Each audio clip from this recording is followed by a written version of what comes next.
Sterlite நிறுவனத்துக்கிட்ட இருந்து பல்காக ஒரு அமௌண்ட்டை ஜான் பாண்டியன் வாங்கிட்டாருன்னு நினைக்கிறேன். இந்த உடஞ்ச பொருளுக்கெல்லாம் உங்க ஒப்பனை வந்து காசு கொடுப்பான்.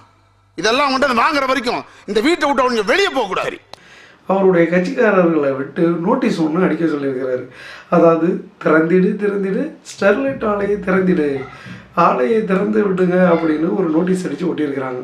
இந்த ஸ்டெர்லைட் ஆலையை மூடுவதற்காக மக்கள் தன்னெழுச்சியாக போராடினாங்க. 10 பேர்கிட்ட துப்பாக்கியால் சுடப்பட்டு உயிரிழந்த கதையெல்லாம் நம்ம பார்த்துருக்குறோம். அப்படி போராடி அந்த ஆலையை மூடி இருக்கிறாங்க. ஆனால் இந்த ஜான் பாண்டியனுடைய கட்சிக்காரர்கள் அதை திறங்க அப்படின்னு நோட்டீஸ் அடித்து ஒட்டியிருக்கிறாங்க. ஸோ இந்த நோட்டீஸ் அடித்து ஒட்டியிருக்கிறாங்கன்னா இவங்கள்ட்ட ஏதோ வாங்கிட்டு தான் இவர்கள் வந்து நோட்டீஸ் அடிச்சிருக்கிறார்களோ அப்படிங்கிற சந்தேகம் மக்கள்கிட்ட இருக்குது. அந்த நோட்டீஸில் பார்த்திங்கன்னா 1,00,000 தொழிலாளர்கள் வந்து அதை நம்பியிருக்கிறார்களோ. யார் அந்த 1,00,000 தொழிலாளர்கள்னு தெரியல.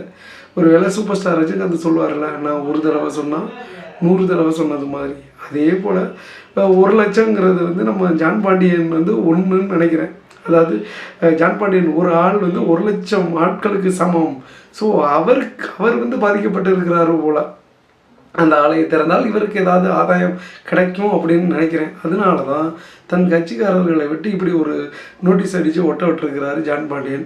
இவர் வழக்கமாக இவரை பற்றி சொல்லுவாங்க, இவர் வந்து கட்ட பஞ்சாயத்து பண்ணுறாரு அப்படின்னு சொல்லுவார்கள். இது வந்து இந்த விஷயத்தில் உண்மையாக இருக்கும் போல் அப்படிங்கிறது மக்களுக்கு இருக்குது. ஏன்னா ஒரு மக்களுடைய உயிருக்கு ஆபத்தான ஒரு தொழிற்சாலையை நீ மக்கள் செத்தா எனக்கு என்னப்பா, எனக்கு காசு வந்தால் போதும் அப்படிங்கிற மாதிரி தரங்க அப்படின்னு சொல்கிறது பணத்தை வாங்கிக்கிட்டு கூலிக்கு வேலை செய்கிறது போல தான் இருக்குது.